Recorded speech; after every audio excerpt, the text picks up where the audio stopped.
This is VSiN, the sports betting network. This is Money Moves on VSiN, the sports betting network. The World Cup is absolutely bonkers. As we welcome you in here to Money Moves, VSiN, the sports betting network. He's Jonathan Von Tobel. I'm Stormy Buonantony. Argentina, Egypt this morning. Unbelievable theater here. Egypt goes up 2-0. They're holding on to the lead in the 78th minute here. 2-0, please. I hate, you're messing with my flow here. All of a sudden, Argentina comes alive. They score 2 goals in a span of about 4 minutes, 11 seconds. Just scored a third for their third unanswered to go up 3-2 in stoppage time here. Argentina got as high as 30-1 inside 90 minutes here at FanDuel Sportsbook and other places. Oh my goodness, they're about to do it. Yes, perhaps. And even then, a great recap by you still buries some of the details of this manic comeback by the Argentinians, including a goal that would have put Egypt up 2-0 earlier, however, was called back because of a missed penalty 100 yards away, which started the breakaway in the other direction for the Egyptians that ultimately led to a goal that was called off. They then responded again with their own goal in the 67th minute that put them up 2-0 once more. They should be sitting at a 3-3 draw right now, but instead, and as I told you, what did I tell you about stoppage time? I said they're going to give them like 7 minutes to come back into this thing. Well, they got like 7, and sure enough, unless right now, the Egyptians have one last gasp in them on what's probably going to be their final possession. This is going to be it for the Pharaohs, and they will be all done here after this ridiculous comeback by Argentina. Yeah. Well, Lionel Messi, by the way, did score that equalizer, the second goal of this thing. He had 8 times the bets of any other player today to have a goal. Ended up closing around -160, -170 for an anytime goal. So he gets it through. And I know a lot of, because I am somebody who laid -150 on it earlier this morning. With that in mind, he had a penalty early in the game that he ended up missing left. So all of us were freaking out here. His golden boot tally, by the way, also goes up to 8 now as a standalone leader. How about this statistic? They just showed up on the broadcast right here. We've talked a lot about how crazy this World Cup is. It's the greatest World Cup of all time, and none of us have any historical context because we barely watch any soccer at all, but we're just going to keep saying it because the games have been incredible. That was the 31st goal after 90 minutes, not including extra time.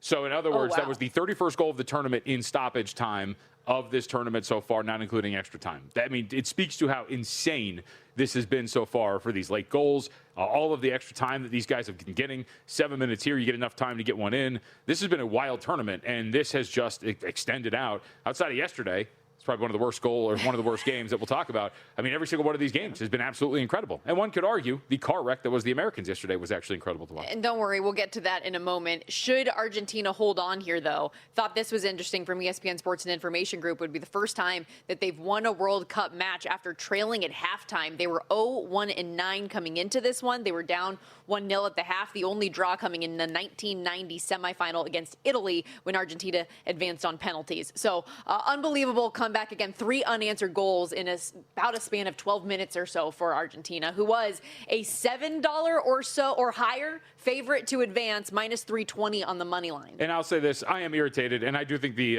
Egyptians should be a little pissed off about this because not only was the goal taken away from them, I don't know if you saw this because I know you were out of the studio, the goal in which Argentina scored to go up 3-2, the play the other way started because an Egyptian player got his foot stepped on, which is the identical thing that happened in the goal that was taken away from them. So I don't know how you can judge or allow VAR to come into effect at the very beginning of a play on the opposite side of the field, but then not allow it to happen again on a goal like that magnitude. So I think you're a little irritated if you're the Egyptians. I think we've had a lot of VAR intervention throughout the course of this tournament. For as great as it is, and you said we have had game after game after game that has been unbelievable and some of these late goals, but the VAR intervention has been problematic. It has been brought up numerous times. We'll let you know as soon as this goes final. We are approaching that now, but what an unbelievable game and a comeback for Argentina should they close this out as it looks like they're going to do. That said, we do have a big 2 hours on deck here as we always do on Money Moves. Time to set the table with everything that's to come. It's time for the top headlines and topics of the day. This is The Rundown. Big baseball day here on the program, and thankfully we'll hit baseball with Burke VSiN managing editor Adam Burke set to join us at the end of the hour. 16 games, lots of options for Adam to sift through for his best bets. Our lone day game, by the way, set to get underway in just about 10-15 minutes. First game of a doubleheader in St. Louis as the Cards are hosting the Brew Crew and Jacob Misiorowski. Hard to care about Brewers and Cardinals given the action we've already got going on, so hopefully it can live up to the drama. But this is a good series nonetheless, and baseball in general got a lot of questions for Adam about some of these teams and some of these pitchers today, too. It's a very good pitching day. A lot of big names out there, which has led to some big numbers on guys that generally have small ones next to their names when it comes to strikeout leader like our producer. Justin likes to handicap them more. And hey, hopefully not too much drama in this first game of the day because I do have Jacob Misiorowski over 7.5 strikeouts. I'll tell you more about the why I took under behind that in just a little bit. No, you didn't. We've also got some hoop dreams to dive into, breaking down the NBA Summer League contenders with action getting underway Thursday here in Vegas. JVT actually has a bet for one of the games in Salt Lake City today, plus a deep dive in the W as well. Some make-miss playoff bets worth a look. Yeah, sorry. I don't have my heart anymore. It's final. The Argentinian side will move on. But yes, very much looking forward to tonight. We have handicapped and are taking a shot at some Summer League action, so we'll see if that ultimately comes to fruition. Look, we're freaks. Did I take the Thunder plus 3.5? Hell yeah, we did, and we're going to talk about it, and we're going to watch the game later this evening. So we also have, by the way, I put these together. I don't know if you saw them. My best rosters for the NBA Summer League in Las Vegas and some honorable mentions. Do want to do a selfish plug and say that all 30 teams have announced now officially their Summer League rosters. I've compiled a nice Google Doc for you. So if you want to go check it out, go to MeJVT up on Twitter or in yesterday's newsletter.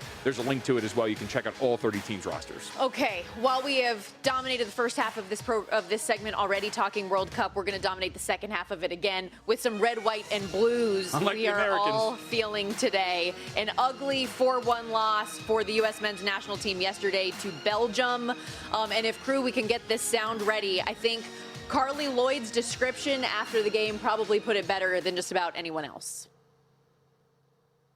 Being out here now after this loss, but I felt like they lost the game before they even stepped out onto the pitch, and I'm not sure why, and I don't know the reasons, but just from the beginning, just chasing, tentative, scared, just not confident on the ball.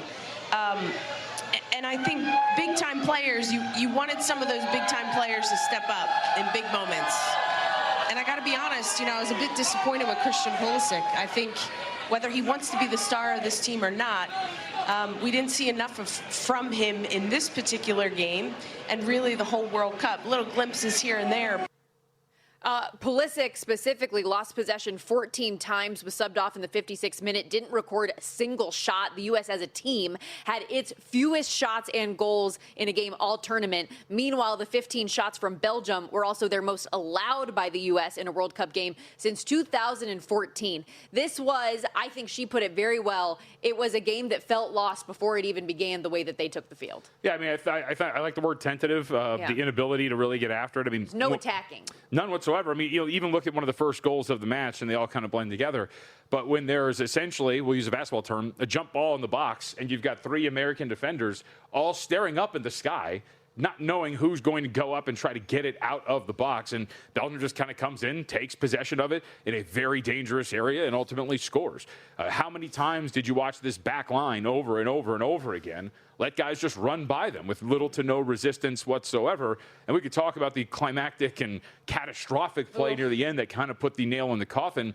But at the end of the day, too, how does that get set up? It gets set up on a break the other way, and you allow one guy just to blitz through your back line when 2 guys are just standing there letting them run through. So I was amazed. I mean, I don't think it would be surprising if we came in here today and said they lost that game. It's the way they lost that game and looking like a team that, I mean, night and day from the one that I watched dismantle Paraguay and the one that just looked so competent in almost every single one of their contests. It was amazing to see how different they looked. Well, let's hear from Christian Pulisic, the Team USA star, who, as this whole team fell flat, probably was the most disappointing of the bunch after the match. The team really inspired a whole nation to rally around you guys and support this team. What did that support mean to this group, and have you been able to reflect on that at this World Cup? I mean, I'll reflect on it more, but it's been such an incredible journey. Like this summer, I never wanted it to end. So I'm just so thankful to all the American people that supported us and gave us that boost. It was awesome. Something, definitely a summer I'll never forget. And any thoughts on building on this in the future? Of course. I mean, yeah, we need to get over that next hurdle and trying to compete and beat the world's best. And that's our next step for us. It wasn't quite there today, but I think we showed a lot of good things that we have potential to do it. But there's still another step that we have to take. I mean, clearly, and it stinks to say, but considering how much investment there was from the public on this batch of guys and really thinking this could be a group that got to the quarterfinals to have another round of 16 elimination, it's a tough look for the program that has tried to build and tried to gain that investment from the public. Yeah, I mean, what do you hear every single 4 years after they get eliminated? We're going to build on it. You know, we're right there, heading in the right direction. They've always been heading in the right direction. They've always had something to build on. They're always doing something. This is always supposed to be the greatest group of American soccer players since X amount of years or whatever it is. And yet you're here. And again, I just go back to, you know, I don't think a lot of people would be this upset about it if it was a hard-fought victory. Yeah. You know, I'm sitting here watching. It's a no-show. Right, I've got this on loop. I mean, the second goal that you give up where one of your backliners literally just gets bodied and gives up a header for the goal for Belgium to go up 2-1. They got absolutely punked in that game. And that Matt Freese moment, just it's brutal. Like, how many times truly did you just go back and say, like, why are you there to begin with? Why are you that far out of the box, period? Yeah, I mean, it makes it inexplicable what you watched yesterday for the Americans. So really looking forward to Belgium moving on. Yeah. But I'll say this. I mean, I don't know how you felt, but and Mitch and I talked about this yesterday on the podcast because we recorded right after the game was over. I was waiting for that Spain game, because some of the projected lines, I thought Spain was going to dismantle them. And we saw that defense show up again yesterday, another victory to 0. And I think that was going to be just red meat for the Spanish had they gotten the Americans. Yeah, Spain beats Portugal, scoring that lone goal in the 4th minute of stoppage time. 1-0 your final. This Spain team still yet to concede a single goal in the World Cup. Okay, we got to step aside. First MLB game of the day set to get underway shortly. We will preview that when we return, as well as jump into what you need to know before you place a bet in the NBA Summer League.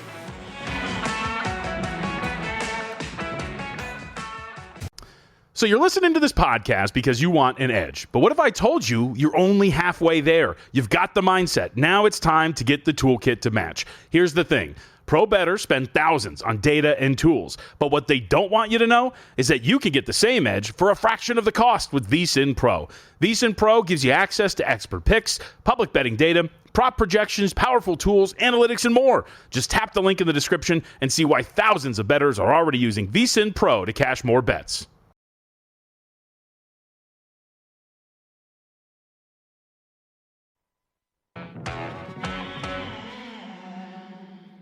You're watching Money Moves here on VSiN, the Sports Betting Network. Alongside Jonathan Von Tobel, Stormy Buonantony with you back here on Money Moves. If you're just joining us, we have gone final Argentina with a 3-2 win over Egypt. They were as high as 30-1 in the market, down 2-0 in the 79th minute, score 3 unanswered goals in about 15 minutes to win this thing. Unbelievable theater as the World Cup continues here. You got to feel for Egypt, especially as we detailed in the first segment of the show here, that, I mean, Egypt probably should have been up 3-2 when they scored that final victorious goal for Argentina. They had a goal eliminated from VAR, which probably, I mean, I don't know, you tell me if it should have or if it should have been, but VAR intervention takes another victim. I mean, here's the thing with the review. What drives you nuts is, in theory or in practice, that is a penalty when you get your foot stepped on like that. The problem is you go all the way back to the very beginning of the play that ultimately led to an attack the other way. And that's when you decide to go all the way back and review it to take away a goal that happened on the other end of the pitch where so many other sequences had to happen. Yeah. That penalty, while it was one, did not, I think at least, directly influence the outcome of the play that ultimately happened, which was the goal. And then what drives you nuts is then later in the game, on the goal in which Argentina gets the lead 3-2, there's a very similar play that happens in the opposite box where an Egyptian gets his foot stepped on, and Mo Salah, the second that happens, the second they score, runs over to the ref to ask for a review, and they won't do it. That, like, coupled with the fact of what happened yesterday with Flo Balogun, coupled with all these other VAR reviews that we have, you know, FIFA, as we have joked around, look, they're corrupt, so it doesn't matter. You know, the corruption matters. What's the meme that goes around? Unless I'm part of it, right? But the whole thing that we have watched here is unfair and ridiculous. And here we are again. So that sucks for the Egyptians, but got to move on. And now Argentina will take on the winner of the matchup later tonight. We'll see. That should be a good one between Colombia and Switzerland. And we will preview that game coming up. At 1. I said tonight. In the next segment. We do have our first MLB game of the day getting underway out there in St. Louis right now. I mentioned in the last segment, I have Jacob Misiorowski over 7.5 strikeouts in this spot as he gets the start. Milwaukee more than a -220 favorite at close here in St. Louis. He's 9-4, 147 ERA. After Christopher Sanchez absolutely blew up yesterday against the Kansas City Royals, his odds went to -450 to be your NL Cy Young leader here. But just looking at some of the numbers coming off of, that weird game he had against the Reds where it's 5 hits, 2 that go deep, 5 runs in all, but just 1 earned. Weird result. He still struck out 10 in that game. First game since April, he had given up more than 3 runs. So all things considered, looks like he should be able to bounce back in this spot. And from a strikeout number perspective, he's only had fewer than 8 once since April 15th. So I'm just banking on a relatively cheap price, all things considered, on a guy who has had 8 or more strikeouts just about every time he's been out there on the bump. Yeah, I think you're right in the sense of, look, his last start wasn't really great, and he still had those, 10? So you're going to be fine, as you pointed out. And it's already off to a good start for his side anyway, as Christian Yelich hits a leadoff double and then is advanced to third. So they've already got Yelich on the corner with 1 out. So Terang's up now, too, with the ability to drive him in. I do have one other MLB play we'll get to a little bit later on in the show. I know, who am I? Also, VSiN's own Adam Burke is going to join us at the end of this hour for some of his favorite plays. This is the first game of a doubleheader out there in St. Louis. We got 16 games in all in Major League Baseball. But you have been knee-deep in prep for the NBA's Summer League. And as you have already mentioned, you put a doc out on Twitter this week with every single Summer League team roster, player's position, previous team, NBA experience. I did, in fact. What were some of your biggest takeaways going through that exercise, though? Yeah, so to reiterate, too, we had our commandments yesterday about some of these rosters, what you're looking for from a future standpoint. And I'll reiterate it, too, which is, you want these second-year players that are on this roster, guys that have played NBA games, third-year guys, too, guys going into their third year as well. So you get a year or two of NBA experience. You want some of these blue chips prospects. You want the Darren Petersons. You want the Cam Boozers. You want some of these high-end lottery selections on your team as well. And then, of course, you want some really long-in-the-tooth veterans, that guys that have, their bodies have matured. They've also played some NBA games. They're probably playing overseas. Really, kind of all of those things coming together give you some of an advantage, and it's somewhat of a perfect mix here. You don't want a team of all rookies or second is purely rookies, especially back end of the draft rookies, which we're going to have some rosters like that. So there are a couple of rosters that stuck out for me here to potentially look at. We'll have some plays near the end, too, and some futures to invest in. The Atlanta Hawks, this is in alphabetical order, as you can kind of tell, unless I'm not going to say anything. I don't want to insult anybody. So it's in alphabetical order, if you couldn't tell. The Atlanta Hawks are at the top of the list. There's a couple of names that stick out to you, right? Ray J. Dennis, we have seen play some basketball before. Keyshawn Gilbert, UNLV and Iowa State, high-end guard that we saw play some really high-end level college basketball for those 2 programs as well. He has been out of the league for a little bit, or out of college for a little bit, so he's kind of matured, played overseas. You've got some second-year guys, including Asa Newell, who has been pretty solid in the time that we have seen him. We also, of course, saw him play really good minutes for Georgia when he was in college. Jacob Toppin is on this roster as well. So as I say, Wong, you'll remember him from his days in Miami. So you've got some good guys with some run in different leagues in the NBA that you do like. And then you've got the high-end talent that we're talking about. You should be excited. Kingston Flemings is on this Summer League roster. He's had a nice couple days. Oh, right, and exactly. So, you think that maybe he's going to provide. And I like the addition of Gilbert with Flemings because those are 2 pretty dynamic backcourt defenders that should help in a Summer League setting. The effort should be there, and so that should really help you. Zuby Ejiofor, of course, is on this roster, also a draft pick from this year, too. So there's a couple of guys that I think you look at this overall, and you like the makeup of Atlanta in this setting for the Summer League, of a roster that has some really good dudes that have played some basketball both in the NBA and overseas, but also some high-end talent on their roster when you're talking about how they produced at college that you really think would produce very well. Brooklyn, also on my list of better rosters. I do think there's a reason why, too. This is a roster that is loaded with some guys that have played some minutes last year, right? Second-year dudes, so guys going into their second year. Igor Demon's on this roster.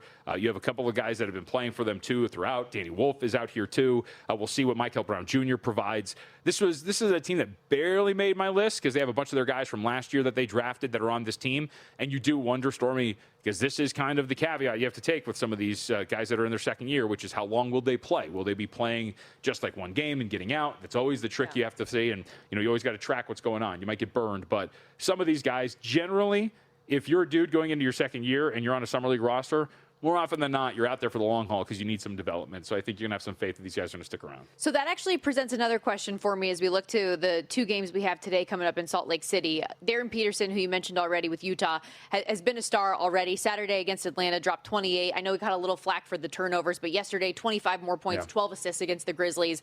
With the Jazz in action today against the Thunder, and I mean, for this Grizzlies-Hawks game, too, like teams that played yesterday, how do they manage these rosters on the second half of back-to-backs, especially since they're not in the Vegas games today? I mean, my guess would be that they're going to set their guys. Yeah. But that's just a guess. And so the guess is Thunder plus 3.5. Now, we'll see if that actually comes to fruition and whether or not they're going to be out there. But to your point, it's the second leg of back-to-back. Don't really want to risk it. They will. I don't know if there is an edict from the league, but one would assume that the NBA has told them, hey, look, you guys are playing some primetime games on television out there in Las Vegas. We want your dudes out there for at least one. So keep that in mind. So maybe they're going to rest these guys, and we'll get some reports of that as we get closer. These are not, there's not these in-depth injury reports or these check-ins. Remember, during the NBA regular season, we get these updates every 15 minutes on the injury reports. We'll find out right before tip. So to your point, I took the risk and took Oklahoma plus 3.5, Oklahoma City, plus 3.5. Depends on where you look. There's a couple of 3.5s out there, but there's a couple of 3s as well. 3 seems to be the predominant number, so we'll see where that goes. And I would think the same thing for Atlanta as well, if you wanted to take a stab here and grab some 4 against a team that might be sitting some high-end guys. The Jazz, meanwhile, are your 8-1 short shot to win it all when all is said and done. So we'll see how things play out ultimately tonight. Have you watched Peterson at all? Or seen any of the highlights? Some of the highlights, yeah. He looks really good. I'm telling you, him, Cam Boozer, they look like they're going to be everything is advertised. Yeah. We haven't seen AJ DeBonsi yet, but I think all of those dudes are going to be everything you want them to be. And then, of course, we've seen some other good performances. Yaxel Landenberg on Friday, obviously, making the case because he was 6 for 6 from the floor, 3 for 3 from three-point range in his summer league debut. So this looks like it's going to be great. And even Flemings, who I'm a big fan of out of Houston, he 13 points per game, 7 assists through 2 games so far. I know the shooting hasn't been great, but he's been a really good facilitator to this point. He's not turning it over. He's plus 26 in 54 minutes. I have been very pleased seeing what he does. And then obviously being a Houston guy, he's going to deliver defensively, and he's made some big impact plays on that side of the ball as well. In the last couple of 90 seconds, I do want to point out my favorite roster, not only because I think it might be worth betting on, but because it's just a ridiculous roster. The Orlando Magic have a bunch of guys on this roster that really make you go, huh, really, including Cam Reddish, who has played 6 NBA seasons and has been in the league a couple of times. Ty Washington has played 4 NBA seasons. He's on this roster. Lester Quinones is on this roster as well. He's played 3 too. They've got so many dudes, Keon Johnson, Stormy, that have played 3 or more seasons already outside of college, that if they allow these guys to play the minutes, I mean, you're just going to have such an advantage in terms of just your physical maturity outside of some of the guys that they have on this roster already, too. So just keep an eye on Orlando. They're about 25-1. They're the team we referenced yesterday that I think might be worth investing in a summer league setting like this. We'll have plenty of summer league coverage up at vsin.com as well. All of JVT's picks are going to be up on the website each and every day, which is a good reminder. Today is the last day for this special 2-year deal we have going, our 4th of July special, extended through today, where for just $299, you get 2 full years of VSiN Pro Access. That's nearly 70% off our monthly regular price as well. You get everything we have to offer, the unlimited articles, daily best bets, real-time betting splits, projections, plus all of our guides as they come out as well. But this is your last chance to get it. If you're already a current VSiN Pro subscriber as well, this will get tacked on for an additional 2 years from that deal. So, I mean, doesn't really get much better than that, guys, for what we do here. vsin.com/subscribe.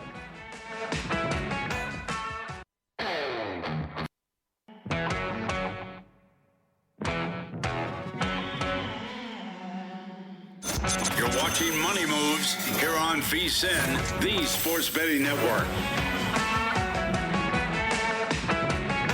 How about this? The Miz, Jacob Misiorowski, looking a little bit off to start here against St. Louis. A first inning homer, his second straight start here. A 2-run shot for St. Louis on the board. Cardinals, by the way, closed around plus 170 dogs in this spot. He did sneak in at least 1 strikeout to end the inning to help my cause, though. Not a great start, though, for Jacob Misiorowski. Jacob Misiorowski, more like Jack Misiorowski, because he's getting up jacks left and right. Gave up 2 in his last start. Remember, he got taken deep in the start against the Chicago Cubs, and now another one here. So all of a sudden, every time you face Jacob Mizorowski, it's just dongs all over the place. So he's got a little bit of a problem here developing. Should choose your words a little bit differently.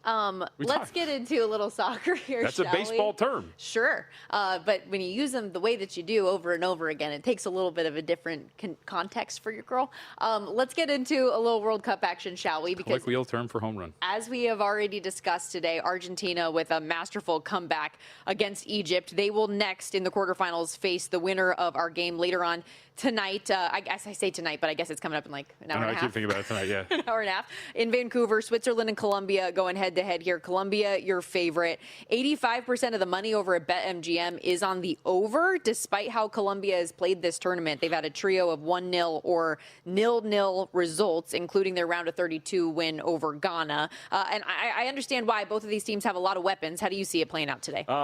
Give me every bit of Colombia here in this matchup. I like them for many different reasons. The first of which is they've been really sound defensively, as you've kind of mentioned. By the way, again, shout out to our usual folks up there, Nigel Sealy, Alex Blower, some great articles that they have done a great job of, and you've done a great job of promoting.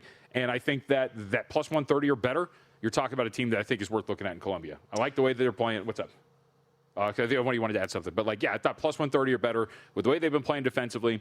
What we've seen from Switzerland as well, I think against a much softer schedule up to this point and what they've allowed in terms of expected goals and more, I think they're really going to be in for it against what's been a pretty tight Colombian side. So I thought plus 125, plus 130, you can find plenty of plus 130s out there or better on this one. I thought the Colombia was worth playing there on the three-way to win in regulation. So I didn't have a play on the side. I did lean Colombia. I understand why they're favored in this spot, but I don't think they can keep Switzerland off the board. Mm-hmm. So the angle I took, BTTS? Yes, was both teams to score. I got minus 105 earlier this morning. Looking at Switzerland, how they have played to this point, gotten on the board every match in the World Cup, scoring at least 2 in 3 of the 4 to this point. They've also conceded at least 1 goal in all but 1 match, so this has cashed a lot for Switzerland. The only team they held off the score sheet was Algeria in the round of 32, so they are not a shutdown defense. They are far more in attacking mode, which I think will bode well for them in this spot. But if I like Colombia to win, but Switzerland to score, I think that's the best way for me personally that I approach. Yeah, and we'll see if this holds up for Switzerland too. And to the point about Colombia, I thought Blowers had a pretty good note in his article about the way they play defensively. I thought of like a heat map in hockey where you get all your shots from, and the way this team kind of keep teams out of the box and not allow some of those, again, to use a hockey term, high danger chances, and really force you to take strikes from the outside. Maybe we'll see if they can do that against Switzerland. I'm with you. I think the upside for Switzerland offensively is a little bit better, so they're going to find their opportunities. But I think in general, the more I've watched Colombia and some of the numbers that back it up, I've been very, very impressed with the way they've played on that end of the pitch. And so I would expect that they're going to be able to get this done today. That game getting underway again in about 90 minutes out there in Vancouver. Plus 130. Thursday, we will have France and Morocco. And of course, as we get to these games, we will talk more and more about them. But just an early thought on France versus Morocco. In your mind, we see Les Bleus out to around a $4 favorite to advance. More like a Les Bleus. I didn't take French. That wasn't my language. Did you? You didn't? Mm-mm. I thought you did. No. Oh, you're Japanese. That's what it is. Yes. I associate a foreign language with you, but I forgot. Maybe it's, that's, you know what? That's unfair of me. Nihongo ga wakarimasu ka? There we go. You know what that means? No, I don't. I do not speak Japanese. Okay, that was good. You and Chris told me a very sweet story over the weekend about you guys hunting for a gift for me, and then Chris was telling me how you guys were asking, and he was speaking Japanese. It was great. He had a very funny story when we went to I don't know why I'm blanking the name of it. It's the ramen chain out there.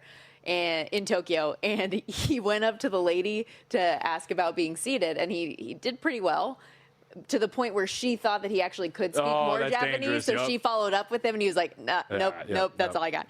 But just answer the question, lady. Yes. Well, speaking of which, answer the question about France and Morocco. How do you feel about this match coming up? So I feel stronger about the other one here, as we have kind of tracked Spain quite a bit. And you don't want to put yourself in a situation because, look, I think a lot of people walked into this thinking, all right, Argentina going to walk away from this thing, probably get a victory, who knows what it is, to what degree, and really needed to fight back. So you don't want to just throw away Morocco here. But I've become such a fan of watching this French team on offense. It's hard to really expect that they're not going to be able to get this done in some form or fashion in regulation to whatever degree is going to be the real question. But at minus 390 to advance seems like a relatively fair price, given what we know about this matchup and given what we know about Les Bleus and the way that they have been playing here. I think you make the argument minus 170 on the three-way. seems to be a little fair, given what we know about Morocco. So I do think that that's a possibility. But yeah, at times, not since that opening matchup, but at times we have at least seen France kind of play with their food a bit. But since that opener where they were scoreless and then had to come back and win 3-1, I believe it was Senegal, if I remember correctly, they've really kind of put their foot on the gas and have not shown that same slow start that they did in that opening group play game. One thing I'll say is the stars have certainly shown out in this tournament, and even though you're not getting the most friendly of prices on these anytime goal scorers, they have been hitting all of the big guys, right? We saw Lionel Messi earlier this morning. He misses the penalty, but he ends up scoring the equalizer to tie that match at 2 against Egypt. He, by the way, real quickly, has scored at least 1 goal in 9 straight and 12 of Argentina's last 14 World Cup games, 8 goals through 5 games now to be the leader in the clubhouse for Golden Boot as Argentina advances. But Kylian Mbappe with 7 so far, he's minus 125 for an anytime goal scorer, plus 450 for 2+ goals in that match for France. And then we look ahead to, so as you said, you have more interest in the Spain-Belgium game. Obviously, we just saw Belgium up close and personal against the U.S. in what was a ugly result, 4-1. But Spain has been so good defensively. I don't think we're going to get another 4-goal performance from Belgium in this one. And maybe the celebration, like, do you think there's just a general letdown now facing a team like Spain next, who was one of your big favorites coming into the tournament? I mean, maybe. I also feel like when you're at this point, when you're moved on to the, what are we now, at the quarterfinals, whatever we're calling this round, like, you're pretty geared up if you're Belgium. You would say that, but what do we see from the U.S. yesterday? Sure, but I think this is a little bit of a different level. And there was a lot of noise around that game too, right? The Balogun stuff, and then having him come back and, rescinding the red card. There was just so much nonsense being asked about it. Where Belgium, you go out there, you play with pride. As we talked about yesterday, I wasn't really going to buy into the angle, but they seemed kind of pissed about everything, and they ultimately got it done. But I don't know if there's a letdown considering what's at stake here if you're Belgium. Because also remember, too, part of the pride I thought they played with, and we brought this up yesterday with Eric Winaldo, this is a group of guys that some of them are on their way out the door. So I don't think you're going to, we're talking about the Belgians here, you're not going to sit there and guys like De Bruyne are going to come back and go, man, okay, I'm glad we beat this team that we also beat in the friendlies 5-2. No, like they're ready to go, and I think they're ready to face a team of this caliber. So what I'm going to be interested in is, so the last 2 matches for Spain, we've played them to win 0-0 and have gotten there. I think I want to look at this potentially as a both teams to score opportunity, because Spain has done so well in the way they've played. But the level of competition in terms of the offenses they faced, I think have set up pretty nicely for them. The Belgians have shown they're a pretty potent offensive team. And we've seen the explosions, too. We've seen multiple games in which they have had 4 or more goals here in this tournament alone. They've got the big size. Meanwhile, I do think from what I've seen from them, too, they're a team prone to give up opportunities. I think there was a couple more that the Americans probably could have had, if they had a little bit better skill when you're talking about their ability to just play yesterday. So I think overall, this might be a little bit of a higher scoring game between the two, maybe an over or maybe just both teams to score. But I kind of want to play against what we've been doing this whole time, which is Spain to win 0, and instead ask both teams to score in this match. I mean, you would think that Spain at some point has to allow a goal, right? One would think, yeah. They haven't given, every match so far has been a clean sheet. They haven't allowed a single one so far. They beat Portugal, scoring a lone goal in the 4th minute of stoppage time this past match. So 1-0 your final there.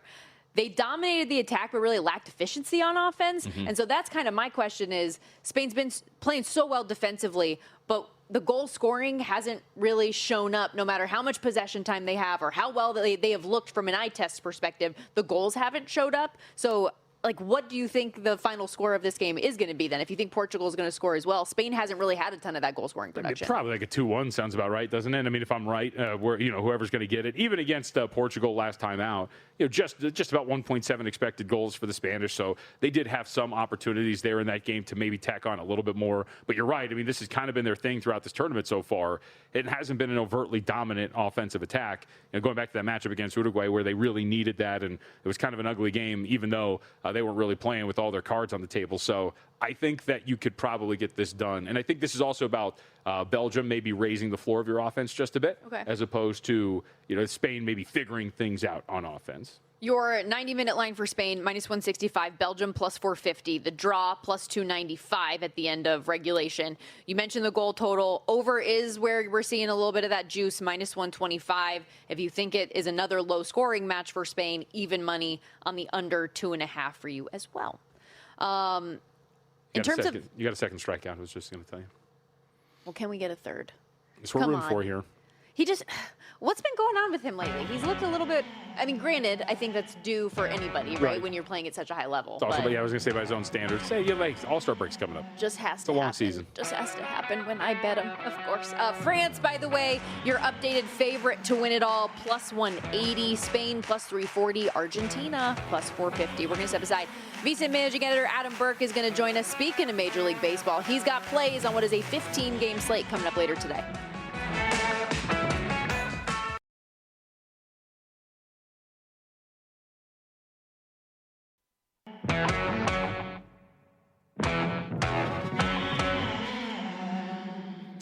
You're watching Money Moves here on VSiN, the Sports Betting Network.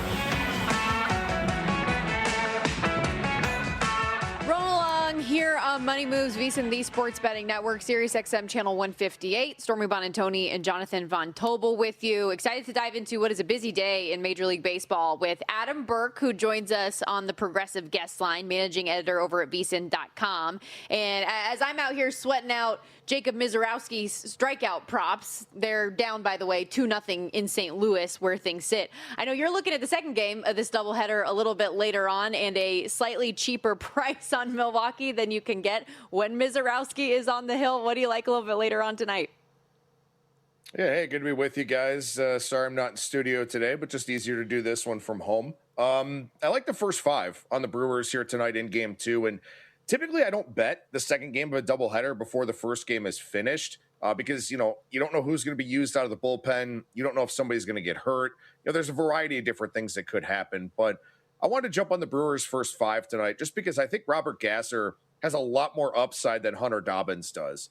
Gasser's a guy who got sent down not because of performance, but just because of the numbers game for Milwaukee, where they needed the roster spot, they needed an extra arm, so he winds up getting sent down. But he had thrown the ball pretty well, doing a really good job of preventing hard contact, which has been the opposite for Dobbins here. 17 and a third innings, 3.63 ERA at the MLB level, but a 5.52 expected ERA, knocked around in his last couple of AAA starts. A guy that has given up a ton of hard contact at the MLB level, 54% hard hit rate, high barrel percentage also, and doesn't really miss a whole lot of bats. And for Milwaukee, if they're able to put balls in play, they're going to find offensive success. They run the bases extremely well. So I like the first 5 tonight because I don't know how the bullpen dynamics will work out in game 1. The bullpen got a big workload over the weekend for Milwaukee, but the first 5 I think is pretty safe tonight, where I think they have a really, really big starting pitching advantage in game 2. Adam, is there a common thread, or maybe these are all just singular events that are happening all at the same time? But we've seen some big names in the National League and in the NL Cy Young race struggle recently. Jacob Misiorowski is not struggling per se, but giving up quite a few homers over his last few starts, including another one here today. We know what's going on with Paul Skeens. We saw what happened with Christopher Sanchez, and that was hardly the first blow-up. He's given up 4+ earned runs in 3 of his last 5 starts. Are these just individual things? Is this just, hey, it's summer, the ball's traveling, this is going to happen? What have you made of the big names at the top of the NL struggling? Yeah, I think it's obviously a little bit different for each guy, right? I mean, Paul Skeens, a lot of talk about his velocity kind of trending down, the spin rate on his fastball trending down, which, is a pretty good injury indicator. Now, they're saying he's not hurt. Maybe he's just trying to find some way to alter his delivery and throw without pain for whatever the case may be. Or maybe he's just a little bit gassed. It's summertime. It's been hot. A lot of these guys throw really, really hard, and it takes a lot of off-season work, at different facilities to be able to maintain that velocity. So, guys are just throwing a lot in the offseason now, whereas I think a lot of guys used to kind of take it easy in the offseason and maybe tinker with things, just do some lifting, stuff like that. I think maybe a lot of these young starters that have kind of come up with that type of regimen are, just kind of deal with this as we get into the warmer parts of the season. Maybe the arm's a little bit dead. A lot of guys probably looking ahead to the All-Star break. But also, a lot being made lately of the baseball being different. The drag is down on the baseball. It's carrying better. The weather's a big factor, but also maybe there's some, imperfections, we'll call them, with the manufacturing of the baseball. So probably just a whole lot of different things for a lot of different guys. But I think I attribute a lot of it to these dudes that throw really, really hard. It's just you're throwing hard year round. And so that's a lot on the arm, which just isn't really – the human body is just not designed to do that the way that most of these guys are doing it. To that end, JVT made the comment a little bit earlier that maybe the All-Star break is just coming at a good time for some of these guys. Mizorowski, of course, the top of that list. Adam Burke joining us here on the Progressive Guest Line, VSiN managing editor, MLB analyst. And let's continue going through the games coming up today. Something about that series with New York seemed to wake up this Red Sox team. They've won 8 of their last 10 now, fresh off a sweep of JVT's Angels. Open a 3-game set with the White Sox today. White Sox, one of the more pleasant surprises of this MLB season as well. What are you looking at? Yeah, speaking of the Yankees real quick, we talk about hard throwers that, kind of had a little bit of a moment. Cam Schlittler had a couple of tough starts and then came back and shoved last night, and his velo was up. So he's a guy who kind of reached back for a little bit more. I'm curious to see if there's any negative impact for him in his final first half start coming up here later on this week. But yeah, that series with the Red Sox and the Yankees, that was a very difficult spot for Boston. They were coming back from Denver. Their flight had to turn around and go back to the airport because there was some sort of issue. 5-hour delay, got home at 5 a.m., and then went out that night and beat Cam Schlittler.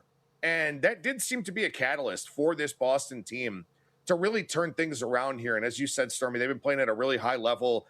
I got asked on a numbers game last week who I even thought the 6 AL playoff teams would be.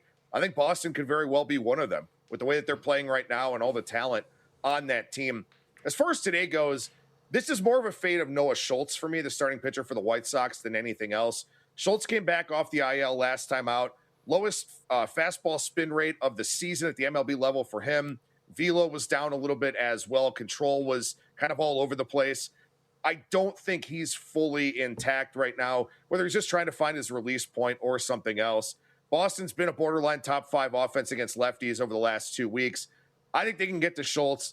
Peyton Tolley had a bit of a rough start last time out, but Chicago's offense is very, very left-handed heavy. Right now they're using a lot of platoons off the bench, and the right-handed bats are not very good that they're replacing some of their lefties with. So I think it's a good matchup for Peyton Tolley. I think it's a good opportunity for the Boston offense. So I laid that price in the minus 125 range here today for the series, between the Sox. And for our audience, we now have a tie game. Milwaukee has tied this thing up with 3 straight knocks. So 2-2, top of the 3rd inning, 1-2 count now for Chourio. All right, I know you have a play in this matchup, and I think this is, by extension, you're going to give us some info on this. How can we figure out which Bryan Woo is showing up on a day-to-day basis? Because this dude will either give you 6 1/3 or 7 of dominant performances, or he'll get absolutely wrecked. What are you looking at with him and in this meeting with the Marlins? Yeah, so Bryan Woo is a guy, obviously when you play in a pitcher's park, right, you're going to have some home road splits, but his are very, very extreme, especially for this season. 6.31 ERA on the road. His strikeout percentage is more than 10% lower on the road than it is at home, where at home, he struck out 30% of opposing batters. So he's been really, really good at T-Mobile Park, but he's had some issues on the road for sure. Now, I don't know if maybe it's a grip thing. I don't know if maybe it's a mental thing, something like that. But at least tonight, he's at Lone Depot Park down in Miami. And this is a pretty decent pitcher's park. It's another climate-controlled venue, so it is a dome. So maybe that's something that will benefit him.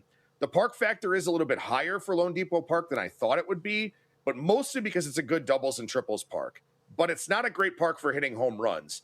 And I think Woo is going to have a little bit more success here in this venue tonight. Also, the Marlins just came off of a 3-city, 10-game road trip where they played in St. Louis, Colorado, and Sacramento. So, they played some games at elevation. I think their offense got a little bit inflated as a result. And then, of course, Seattle now coming cross-country to take on the Marlins. I think everybody could be a little bit sluggish in this game tonight. Good bounce-back start opportunity for Max Meyer. I think you got Bryan Woo in a situation where he'll pitch better on the road. I played the under 8 in this one. I really think this total should be 7.5. Woo's road splits, I get it. Miami's recent offensive uptick, I get it. But again, I think both of those are a little bit overblown in terms of this particular game here tonight. So I like the under 8 down in Miami at around minus 115 or so.